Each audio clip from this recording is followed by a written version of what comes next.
from Michael Cohen in front of TV cameras. And so this does all of these contradictory statements about who talked to who about a presidential pardon really underscore that we still don't have a clear picture of what happened, and brings us to the question if Michael Cohen misled Congress over this issue, over presidential pardons. The Washington Post coming up with some new reporting saying that Michael Cohen talked to the House Intelligence Committee yesterday, and during that he discussed the subject of a pardon with Trump's attorney Jay Sekulow and Rudy Giuliani. Important to note here, though, that we do not know, according to this reporting, who first raised the topic of a presidential pardon, whether it came from Michael Cohen, whether it came from the attorneys. That's an important point as we're trying to suss out these details here. Now, Rudy Giuliani told CNN's Dana Bash last night that he had been asked about pardons by attorneys, but that he would not comment specifically on conversations with other attorneys. Giuliani saying here that these were privileged discussions. Now, as you noted, Lanny Davis, Michael Cohen's current lawyer, trying to do some cleanup this morning about all these contradictory conversations, all of these contradictory elements. He released an official statement on this issue. He says that Cohen was referring to in his testimony last week was a period of specific time, a point where Cohen was after the collapse of the Joint Defense Group. That point, Cohen would not accept an offer.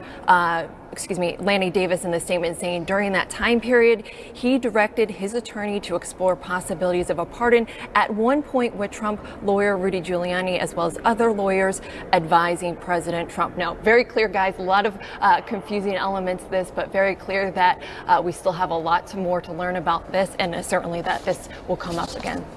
I was just going to say, Sunlen, not very clear, right? I mean, there's so many different parties saying so many different things about this right now. Before you contradictory elements. Totally. Before you go, what do we know about Cohen's latest testimony, right, that he gave yesterday behind closed doors about the proposal for a Trump Tower in Moscow? That's right. So much attention, of course, over that Trump Tower project. Yesterday, up here, and when he was testifying behind closed doors, from the House Intel Committee, he provided documents to the committee, which he says shows edits were made to that false statement that he made in 2017 over the Moscow project. Now, in front of that committee, he says that last week he said there were several changes made, including how we were going to handle the message, of course, being the length of time that the Trump Tower Moscow project stayed and remained alive. And Jay Sekulow, the lawyer here, he pushed back on those allegations in a statement last week. He said that the statement that they edited or changed to Congress is not true, completely false. So again, Poppy and Jen, more contradictory elements coming from these testimonies. Some splitting of hairs. We've seen it before. Sunlen Safadi, thanks very much. Let's talk about this a little more with us, former federal prosecutor Jennifer Rogers and former White House lawyer for President Trump, Jim Schultz. Good morning to you both. Jennifer, on Cohen, what are the important things you think this morning that we don't know? Well, there's a lot that we don't know, as has been discussed. There are a lot of unanswered questions here. I think the important things are that Congress has been digging into the details here, and prosecutors, I think, have known about all of this for quite a while, and they will have had time to sit down with Cohen, really go through all of the details here. Who said what did you authorize, what did you learn, what were you thinking at the time, what happened before you split ways with Trump, what happened after. So, I haven't heard anything that gives me reason to believe that Cohen has committed perjury in the sense of a chargeable offense, in large part because the questions and answers weren't clear enough for that. Will he take a credibility hit if we learn that, he said something a little bit too categorical and it wasn't quite that clear? Maybe. But that's why people corroborate what he said. So there's a lot more information that we don't know about other witnesses, other documents. Cohen's bringing documents in. All of that really goes together. No one's listening to Cohen's words in and of themselves necessarily. So, there's a lot to learn. The good news is the people who matter are on it and know a lot more than we all know, Poppy. True. So Jim Schultz, let's get to the essential question of pardons here, because that is really important. And Rudy Giuliani admitted, he said he has been approached more than once by various lawyers, that his answer to them was not no, it was not now. Are you troubled at all by the president's personal attorney keeping that hanging out there, the possibility of pardons, and how that might influence the testimony of potential witnesses in what is more than one ongoing investigation? First off, it's not within the province of the president's lawyer, his private lawyer, to make judgments as to whether the president is going to issue a pardon or not. That lies squarely within the president's lawyers speak for the president, as Rudy Giuliani does. As it relates to pardons, as it relates to pardons and official conduct that goes on in the White House, the president's lawyers, the president's personal lawyers, do not speak for him as it relates to official White House business. That falls squarely within the province of the White House and the White House employees. But Rudy Giuliani makes statements in defense of the president all the time. You're saying he doesn't speak for the president? Look, I've criticized Rudy Giuliani going out and making statements all the time. He's the president's personal lawyer. He goes out and talks about facts. Sometimes his facts aren't exactly on point. So here, I mean, to hold that, there's a whole decision-making process that goes into presidential pardons. But the power does lie within the president himself, not Rudy Giuliani. Right.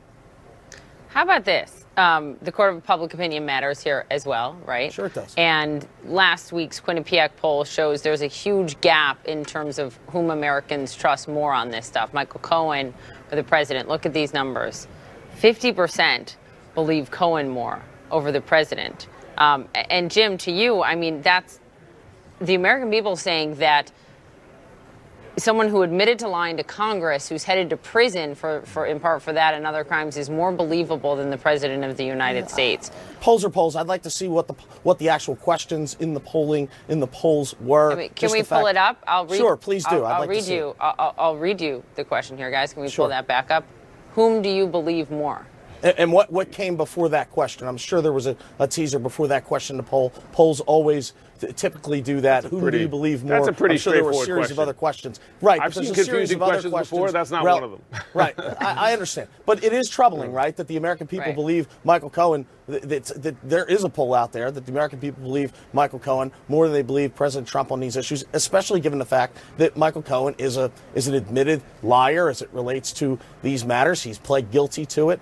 We've seen inconsistencies in his testimony before Congress, or at least there's alleged inconsistencies between what he said to Congress and what might have actually happened in the most recent testimony. So I think this has to play out a little more. I think it's a little premature, given the fact that all of that was front and center. All the American public had the benefit of, not the American public doesn't sit and listen to the testimony, the entire testimony. All they see is what CNN and other cable news channels put across the bottom of the screen for the most part. We played the whole testimony. We did. No, I know, but that doesn't mean everybody's watching it. Let's admit that not everybody's sitting there watching the entire testimony. I'm an informed person. I didn't sit and watch the entire testimony. I hear you. Jennifer, before we go, just on another issue, because, of course, there's a new Attorney General, Bill Barr. He has publicly questioned whether the Comey firing amounted to obstruction of justice, again saying this is within the president's purview. But he did say senators during his tell senators during his confirmation hearings that offering pardons to hostile witnesses could be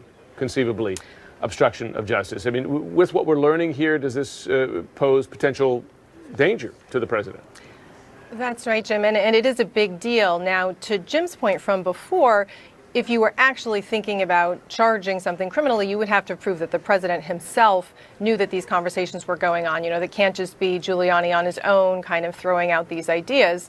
And yet, the notion that these pardons were being dangled in front of potentially Cohen, Manafort, Flynn, and others means that there is, I think, some real jeopardy there that Bill Barr has admitted could be the basis of a criminal offense. Now, Manafort cooperated with authorities for a while before going south. Flynn's cooperation, according to the Mueller team, was adequate in all ways. So I think they know a lot about whether this, in fact, was happening.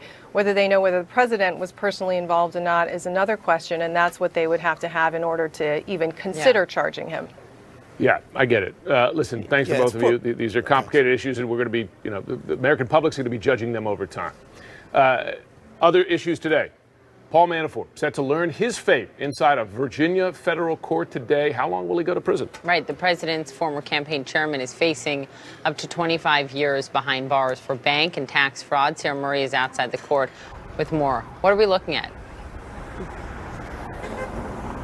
Well, you know, Paul Manafort could very well learn today if he is going to be spending the rest of his life behind bars. As you pointed out, prosecutors have asked for up to 25 years in jail for the 8 crimes he was convicted of here in Virginia. And they say he's shown very little remorse for these crimes, that he essentially has been willing to blame everyone but himself for his own criminal activity. For Paul Manafort's part in his filings, he has asked the judge for leniency, and he said that he's sorry. He did not take the stand here in Virginia in his own defense when this case went to trial, but he will have an opportunity to speak before he is sentenced today if he chooses to do so. That could be his last chance to ask the judge for some leniency in this case. You know, Paul Manafort is 69 years old. He's already had declining health issues in the 9 months he's been incarcerated. At times, we've seen him use a wheelchair. We've seen him use a cane. So that could be his last opportunity to make his case to the judge. And it's worth remembering that this is only the first sentencing round for Paul Manafort. He will be appearing before a separate federal judge next week on crimes of conspiracy and witness tampering. Back to you guys. That's right. In a separate case. Sarah, thanks very much at the court there in Alexandria, Virginia. Ahead for us, we've learned in important testimony this week, 471 undocumented migrant parents were deported without their children during these family separations at the border. This news on the same day the president's former chief of staff, John Kelly, says the vast majority of immigrants crossing the border are not criminals. That's, of course, not the way the president has portrayed them. Plus, tensions escalating among Democrats as they struggle to contain the backlash over Congresswoman Ilhan Omar's latest comments regarding Israel. Could this have a lasting impact on the party? How do they resolve it? And this morning, R. Kelly is back behind bars, this time arrested for failing to pay child support. But the second part of his explosive interview with CBS is out, why he says he has no money. That's coming up. CNN Newsroom, brought to you by Otezla. Learn more at Separated parents, they were in fact routinely asked by ICE agents and their home consulates if they wanted to be reunited with their children before they were sent back home, meaning they take their kids with them. A lot of these parents opting not to do that. So DHS has also previously acknowledged, that parents were removed without their children. We've heard that in the past, but now with this court filing, the administration is providing the updated count here. And we know that it was 471 parents who left this country without their children. So in addition to that, the court filing actually revealing some new numbers as well, that the number of children who have been reunited with their families. As of Monday, just more than 2,700 kids, they've been discharged from the government's care. And Jim and Poppy, that number is up 6 since mid-February. So the government showing here perhaps that it is making some progress with these kids leaving the government's care here. Guys? And certainly an important distinction if the parents had the option to go with their kids and decide to let the kids stay. Yeah, exactly. Jessica, thanks for helping clear that up. Let's discuss now with James Clapper. He's, of course, the former director of national intelligence. General Clapper, thanks very much for joining us this morning. Thanks for having me. So on this issue, administration officials, prior to Nielsen's testimony yesterday, have admitted in public numerous times, Sessions did this, Kelly and others, that the family separation zero tolerance policy was explicitly intended to deter asylum seekers. And I just wonder, when you look at issues like this, like parents being sent home without their children, and there's some confusion as to how much freedom they had to bring them, or whether they made the choice to do so, but whether that should be seen as a mistake by the administration or an intended part of the policy. Well, I honestly don't know, Jim. This is a very complex and very charged situation emotionally.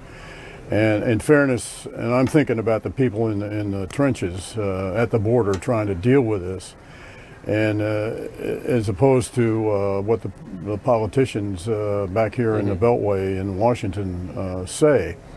I think under any circumstance, forced separation of children, particularly if the parents haven't, or sponsors haven't consented to that, is egregious. And if that was the policy, particularly with the prior Attorney General, and I think the administration would be well served to clear that up and unequivocally state that is not the policy. Right, because Nielsen in her testimony, Director Clapper, yesterday just confused all of it. And by the way, if it was the intent was to deter, it didn't work. right? If you look at the number of families that have been attempting to cross the border specifically. Yeah, exactly, Poppy. That's true. So looking at those numbers Poppy's talking about here, 76,000 border apprehensions just in February alone. And the administration is making the point in the last 4 months there have been as many of these apprehensions as the prior 12-month period.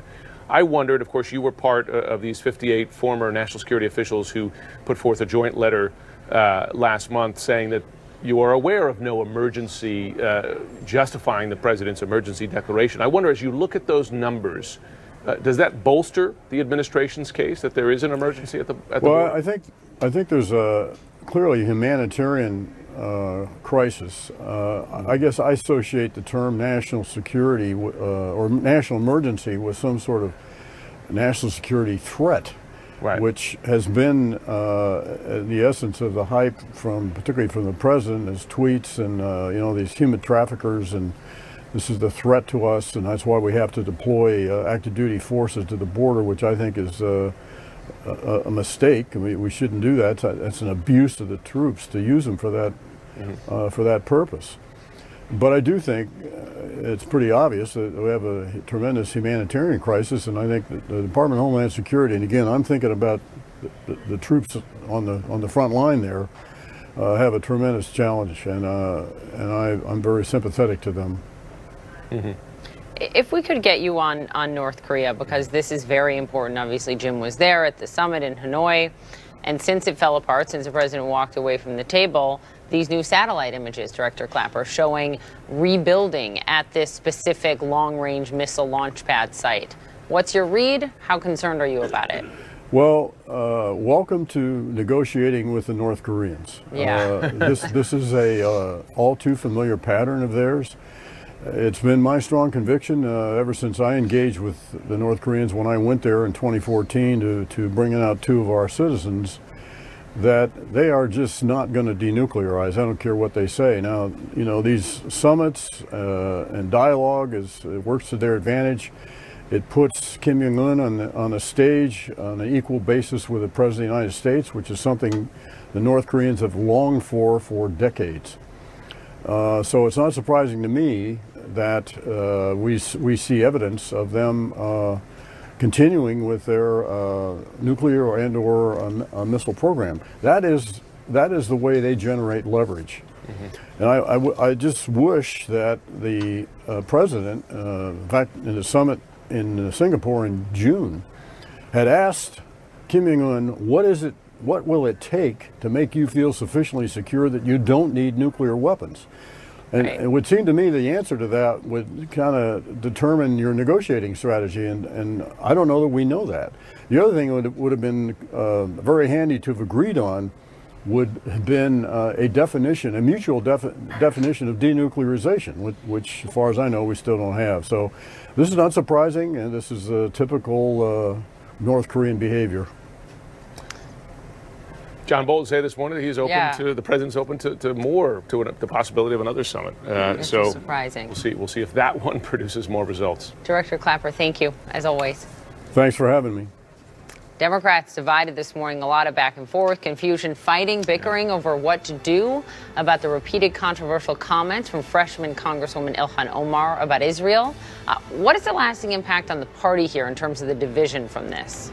We are just moments away from the opening bell on Wall Street. Investors searching for some sort of direction. The jobs report out tomorrow. That's going to be important. And tension could be growing between the U.S. and China and their long-standing trade dispute. Can they reach agreement? That's a big deal.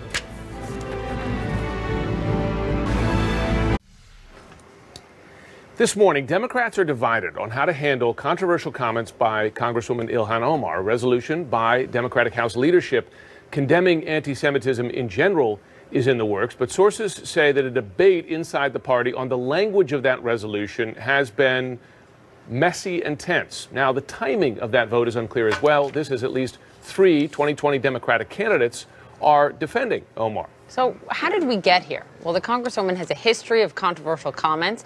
In a 2012 tweet, she wrote, "Israel has hypnotized the world." We asked her in January what she meant by that. Listen.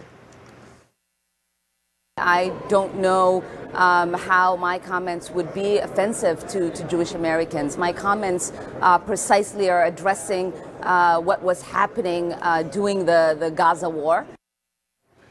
Weeks after that interview, Omar tweeted the following, and we're quoting here: "It's all about the Benjamins, baby," criticizing the prominent pro-Israel lobby here in the U.S., AIPAC, implying that they were paying members of Congress, that money drove these positions. While that group is certainly significant in terms of financially lobbying for Israel's pro-Israel interests in Washington, they, we should note, do not give money directly to politicians or to campaigns. So that tweet of hers saying it's all about the Benjamins, about AIPAC, sparked uproar with members of both parties. Many called those comments, again, anti-Semitic. She apologized. She deleted that tweet. Days later, House Republican members responded by really forcing Democrats' hand to vote on a motion condemning anti-Semitism. Last week, the Congresswoman made new comments, insinuating pro-Israel groups are pushing, quote, allegiance to a foreign country.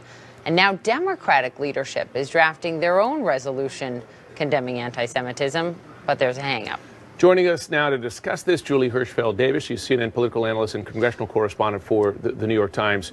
Good morning. Julie, so this is a party divided and very publicly divided on this. And we've noticed how this has now bled into the 2020 campaign, because you have Senators Bernie Sanders, Kamala Harris, Elizabeth Warren defending Omar here. I'll just quote Elizabeth Warren's comments on this. She said, "Branding criticism of Israel as automatically anti-Semitic has a chilling effect on our public discourse, makes it harder to achieve a peaceful solution between Israel and the Palestinians."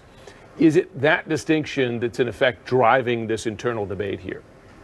Well, I think that's a big part of it, right? The distinction between making comments that are seen as anti-Israel or seen as questioning the actions of the Israeli government and using terms and words that are actually inherently anti-Semitic. And part of the issue here with Representative Omar's comments, as you pointed out, in that clip and in some of the lead up to this, is that she has used some phrases in the past, like Israel has hypnotized the world, this idea that, money is driving all of this, and particularly in the most recent comments, this idea of dual loyalty, that if you are being asked to support Israel, that people are doing that. They can't at the same time be, have allegiance to their own country, that they have allegiance to Israel. All three of those things are things that historically have been, the tropes of anti-Semitism and very strong signs of anti-Semitism. But Representative Omar and many of her advocates in Congress and the Democratic Party, particularly among members of the Congressional Black Caucus and some of the newer members, the progressives who have stood behind her, say, listen, she is raising legitimate issues and questions about support for Israel, and that can't be seen, as Senator Warren said, as inherently anti-Semitic. Otherwise, that stifles debate. So what you have is just this very emotionally wrought and very kind of sharp and bitter argument within the party about what is acceptable discourse and what is not. And it's not something that we've really seen internally among Democrats quite as loud as we see it right now. Mm-hmm.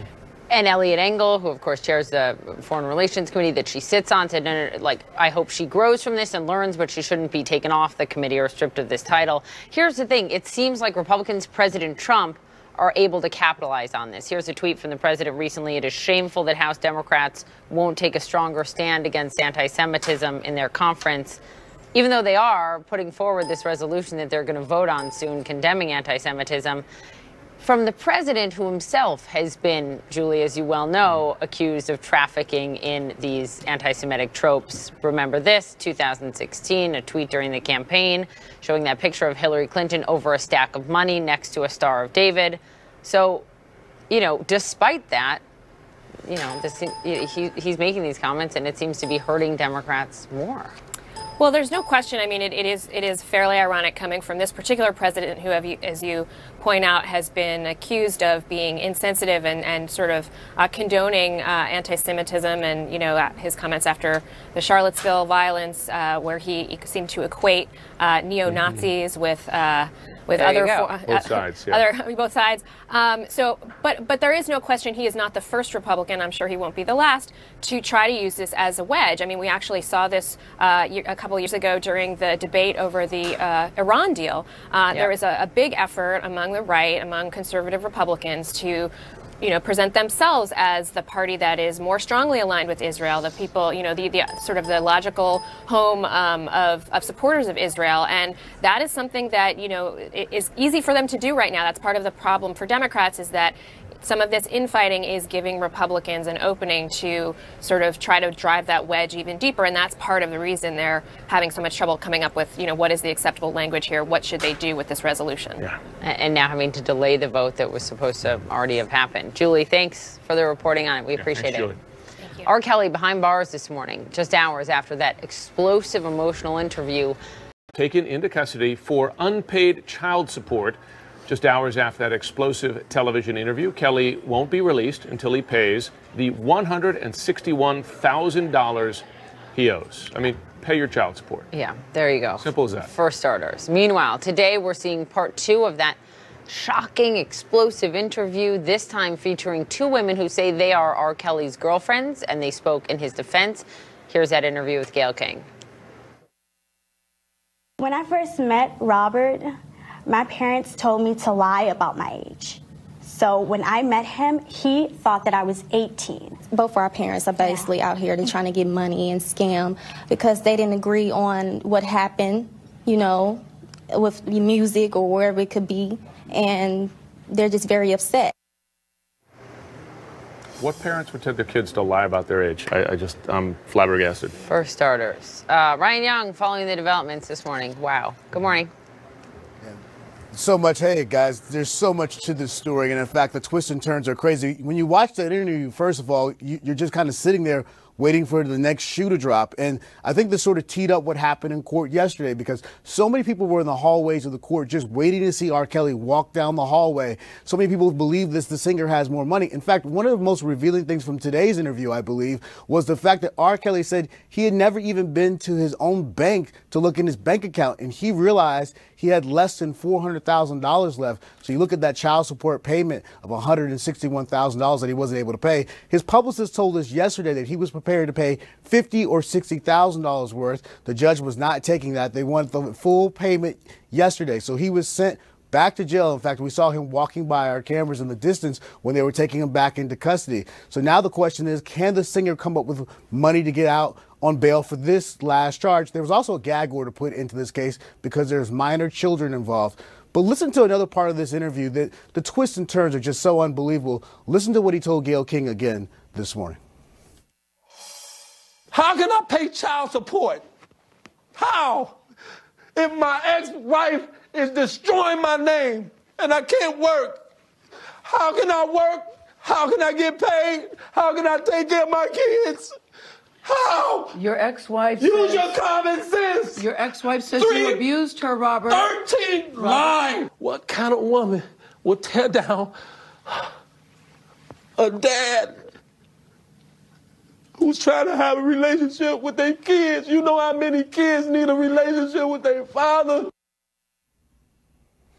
And so many questions about this. You talk about the fact of whether or not he should be paying his child support. Of course, he should be paying his child support, but the idea that he is also taking care of 2 young ladies and maybe hasn't paid this child support in quite some time. Don't forget the actor, not the actor, but the R&B singer now faces 10 counts of aggravated criminal sexual abuse and a Class 2 felony. So many questions about this. People were in court yesterday actually showing up to show their support for R. Kelly. So it's interesting to see how this is all unfolding.